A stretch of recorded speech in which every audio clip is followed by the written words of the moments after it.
podcast number 6, Managing Grief and Finding Strength from Within.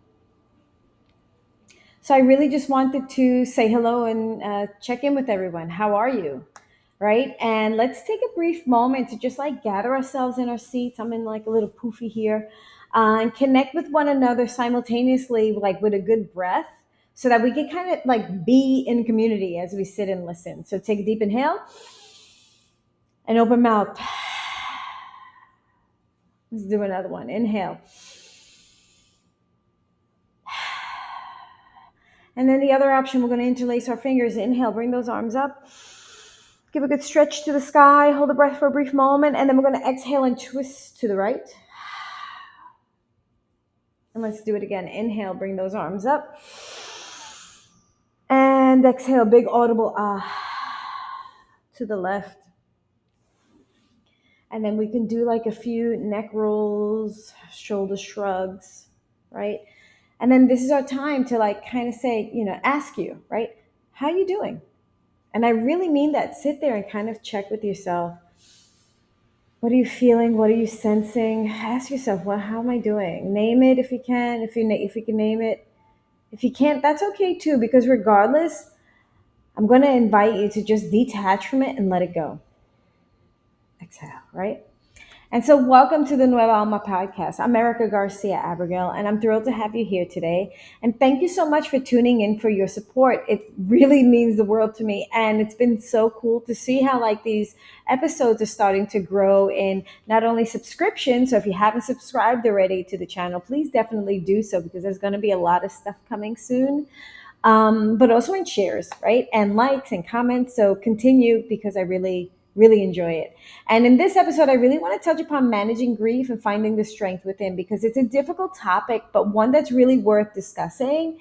And I will I'll tell you what worked for me, and what's supposed to work. And I've found some new information, through my research, and some facts that will actually add to like in joining in a conversation afterwards. So feel free to pull out a pen and paper and your journals.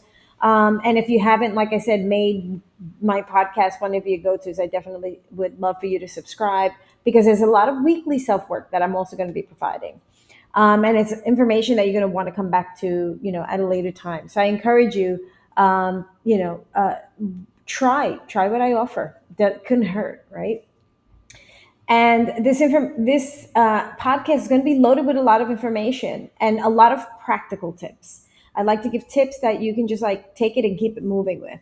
So, in those of you who don't know who I am Erica Garcia Abigail, and my personal journey really has been shaped with just living life from like early childhood, uh, all the different traumas that we go through, up until, present moment, childhood, teenage, young adult and whatever. And basically the personal journey has driven me to support others in their own healing path. So now that I'm 53, I now live in Puerto Rico, and I've moved out of New York and New Jersey, and I continue to delve in deeply and richly with much more common tips, and embracing deeper like my Puerto Rican heritage and these ancient practices that are here in the island, much more wellness and natural, and I'm a lifelong student of, ancient scripture and yoga Vedanta and Ayurveda. And I found ways of really just incorporating all of these different tools into today's modern world, right? And not only am I in wellness, but I'm 31 years in finance that I semi-retired out to in order to come over here, and create this beautiful new community and space. So now through my podcast, through the Nueva Alma podcast, I kind of share my stories, because I know that I'm the hero of my journey. But I love to empower other women to become the heroines of their own stories too.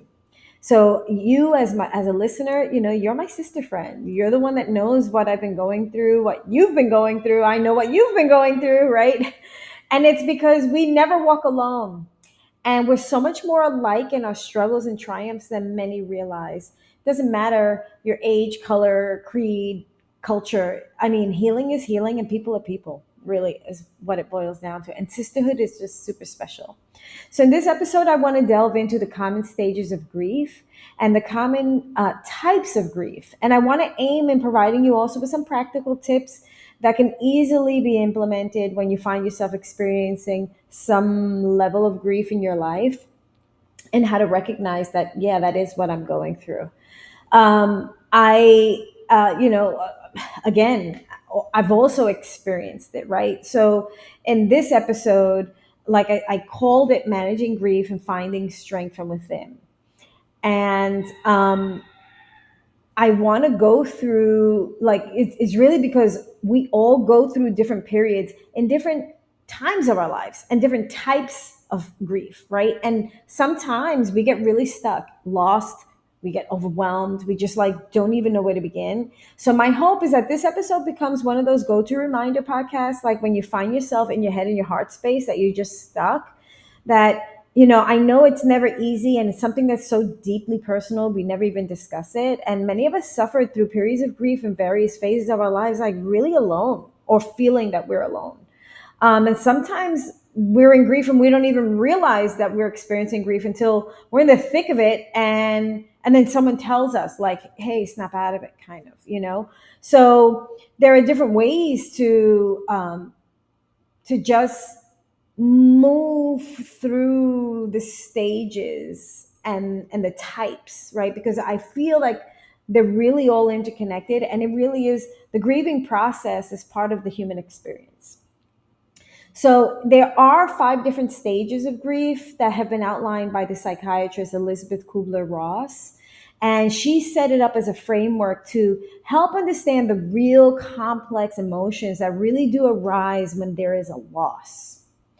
And the stages don't always like follow a linear sequence, right? Not everyone experiences them the same. However, if you can be provided with like a guideline to recognize the processes and the stages, then maybe you're like, oh wow, I think I'm grieving, right? And we grieve many different things. So there's denial grief. Denial is that initial response to loss, like that protective mechanism. It's when we go numb, and that immediate shock of pain that we're like, is this really happening, right? People stay in disbelief. They question the reality of the situation.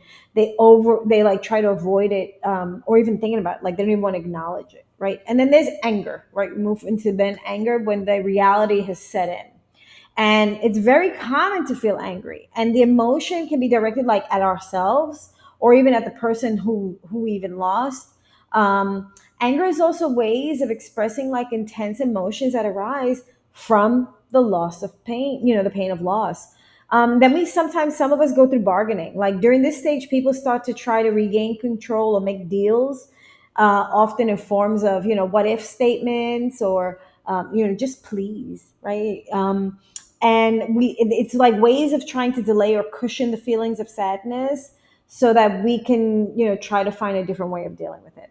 And then there's full on depression, right? That's when we confront the reality of the loss, the sadness, the despair, and it goes like really deep, and there like really leads to periods of like long-term mourning and reflection. And this stage allows people to fully feel the pain and begin to process it, but it can be really painful, right? And then there's acceptance. And in this stage, the individuals finally come to terms with the reality of the situation. And it doesn't really mean that the pain of loss is gone, but it's at this point that we can find ways to adapt and to start to move forward, and incorporate the reality of the loss into our present day life, right? And the stages aren't rigid. People often move back and forth between them as they're working through their stages of grief. So, like I said, it's not linear, right? And grief can be a person, a place, a thing, an event. It's not just isolated to like a relationship thing. You know what I mean? It's so many things that we can grieve. And there's five, and there's, besides the 5 stages of grief, there's actually 4 types of grief. And I was just like throwing these around, but there are classically 4 main types of grief.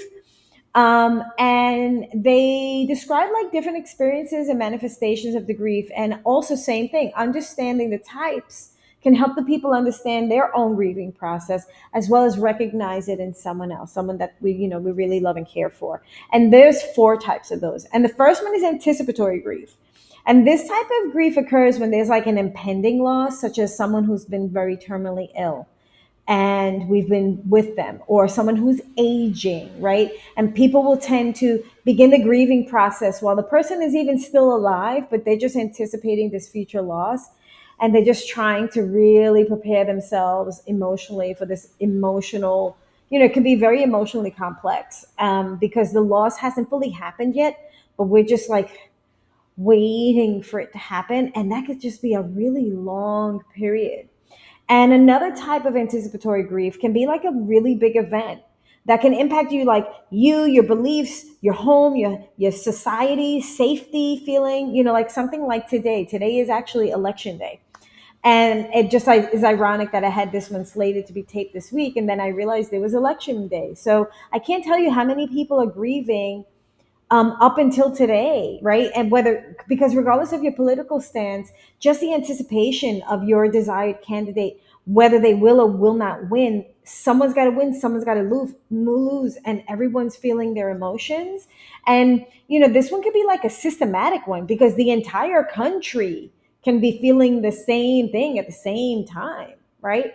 Um, so both of these will usually cease a little as you start to move into what we call normal grief. And that's once the event has passed, right? And so normal grief, or what we call uncomplicated grief, this is like the common grief experience. And this is where the loss has happened, where the individuals begin to process their emotions in a way that eventually leads to acceptance and the adjustment of now moving forward. And while it can be really super intense, it does gradually lessen over time. And people are generally able to resume their daily lives with time, even if they like continue to feel some sadness. They can at least move on a bit. And now there's even science to say that the length of time will really be dependent on the stage. As I stated earlier, the intensity will dissipate where you can come back to normal life. However, normal grief can also come and go in waves where like you think you're feeling great and then you have these little pockets of intensity and then it'll fade again and then it happens again. And usually those like little pockets of intensity will usually start happening like when you get like a reminder of an anniversary or a birthday, like a reminder of the loss that kind of like jolts you a bit. Like you pick up, you take something out of the closet, you find an article of clothing, or you find an old picture or something that reminds you of what it is that you actually did lose. Then there's complicated grief. And in this type of grief, it really lasts a little bit longer and it is a little bit more intense than normal grief. And it often can actually impair like daily function and creating a persistent feelings of longing and despair. And people with complicated grief may tend to have real difficulty moving forward and really can totally benefit from professional help to really just get unstuck in this grieving process. Many of us suffer from grief, so understand that it's normal. It's okay to take a day, a mental health day, or 2 days to like pull it together, right? And I will add that sometimes people don't recognize when they're in the complicated grief. And I'm not a professional, but I can see when someone I love is spiraling, right? And it often takes someone to kind of like snap you out of it and recognize it and kind of politely say to you, like, hey, you're kind of in the thick of it. And I've kind of experienced this too. Maybe you should see someone or speak to someone. If people are already starting to tell you that, then I think you should probably listen because that's them trying to lovingly, politely give you some advice that they're not capable of helping you. And you're at a place where I think you should probably just get someone who, some mental health counseling just to get you through. There's nothing wrong with it. And then there's, lastly, there's disenfranchised grief. Disenfranchised grief is actually usually arises when there's like a loss that's not publicly acknowledged or socially supported. And gosh, it hurts too. It's so intense. And it's also isolating because like society doesn't fully recognize it. Like a divorce, like a miscarriage, like the death of a pet. Or even just like moving, like a relocation can be really jarring. And grieving, this type of grieving is very isolated, and it's not, and people don't validate our feelings, and it's not widely accepted. They're like, oh, you should be happy, you're in a better situation, blah blah blah, you know what I mean? And so in the same vein as the complicated grief, I say, if you find yourself really stuck, these events are just as equally as traumatizing. And everyone does experience them, but it's like the unspoken. And I still think that you should just, still seek the assistance or support groups that you really need, because many of these characteristics, while they're interwoven, we may, like I said, flow and oscillate through the different characteristics of the shame, grief, anger, rage, and all the different processes, the emotional processes that we need.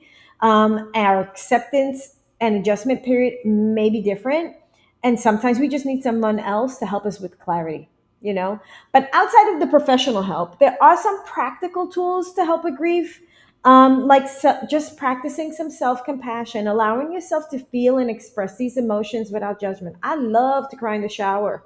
I love it. Take a walk, cry, hug a tree, right? Just don't hold it in. If you need to cry or scream, give yourself permission to let it out. You need to let it out.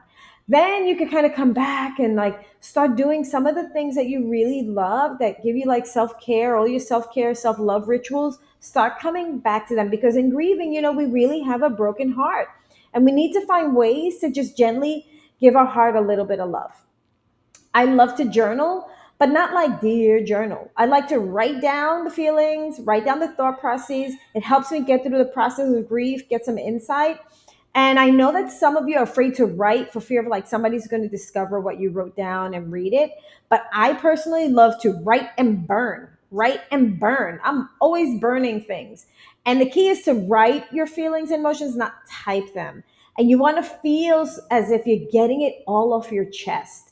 And if you desire to like honor someone on the flip side, you may make preserve their memory by getting a beautiful book and then taking the loving time to write their memories. And that's a beautiful gift that you can pass on to family members, like children, if it's a parent that has passed on or something like that, and that's treasured.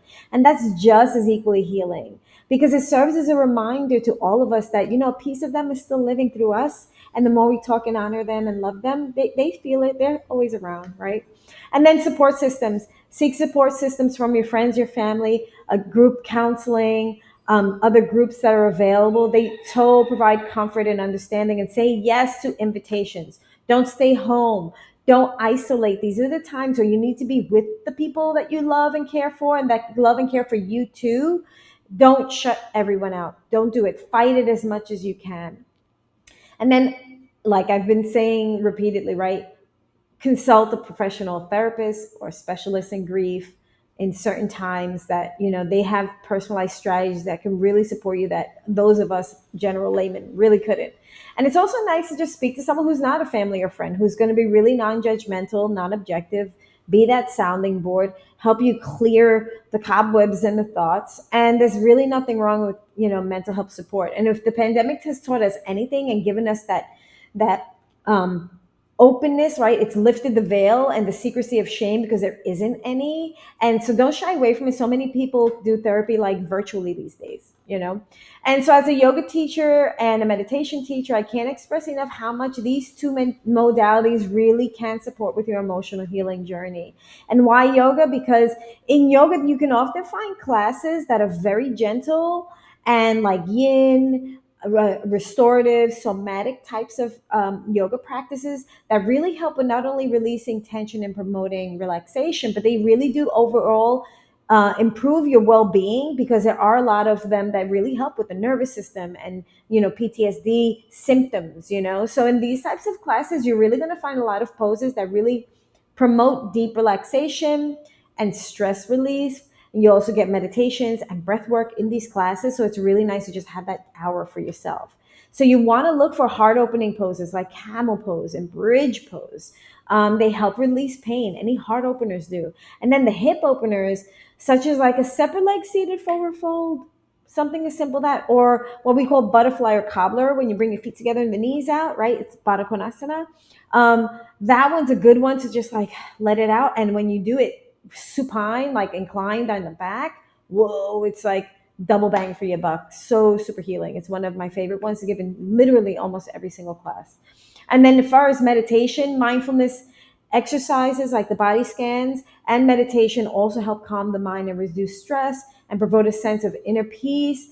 And there are so many guided meditations out there that are really super heart centered, and they really provide a lot of healing moments for you and reflections, and particularly the like meta loving kindness meditations will be really helpful in times of grief because they're specifically geared towards cultivating compassion for oneness and oneself as well as others. So really look into those. Then there's breath awareness. Breath work really, really helps. And when you're focusing on your breath, it helps you stay present and grounded. And breath work is the key to the healing process because when you're stressed out and you're experiencing grief, the body naturally tenses up and the breath shortens. And if you can find ways to keep the breath deep and intentional and balance, it will help balance your emotions. So I suggest do like counting breaths, like count to 4 to 5, inhale, hold it for a second or two, 4 or 5, maybe even 6, exhale. Always do with the nose, like inhale with the nose, open mouth to just kind of like get that stress out. Do about 5 or 15 of those, and you will see how you start to feel regulated. Like 5 breaths in, you're gonna start feeling way more grounded and more pulled together.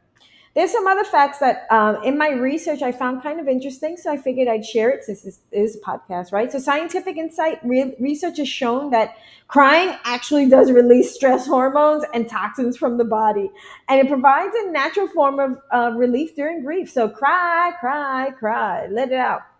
And the cultural differences are kind of unique, right? Because some cultures have unique mourning practices, like the Day of the Dead in Mexico, who actually celebrate and honor their loved ones. But then also, like a historical fact that if I remember correctly, there's like in ancient Greece, grief was actually considered like a communal experience, and they actually had their own rituals designed to support the entire grieving process and support everyone through it. So again, this is part of the human experience, and we're all going to face grief at some point in our lives. So the key is like, how can you how can we just combat it and be there, right? So I have some engagement questions for you. Ask yourself or write this down, like, how have you navigated the grieving process, and what has been most helpful for you during times of difficulty?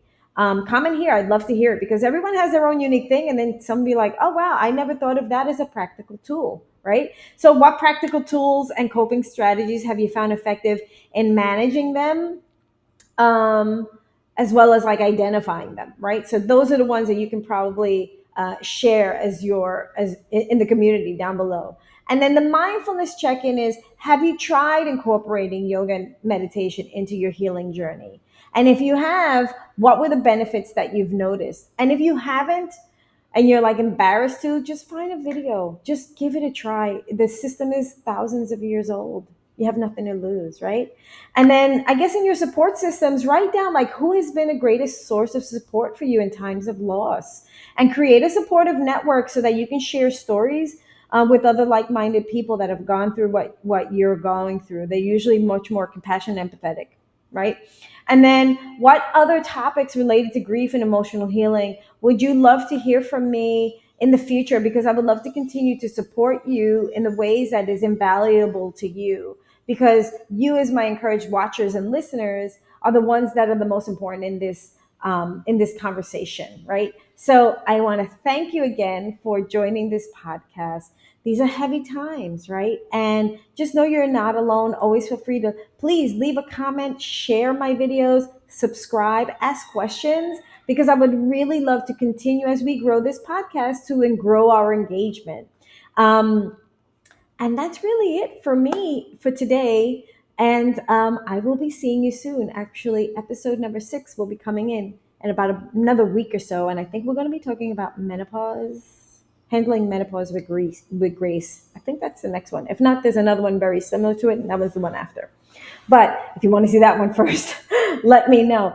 And definitely, I would love to stay connected with you. So if you're not following me here already, definitely follow me on Instagram or Facebook or LinkedIn at Erica Garcia Yoga Vida.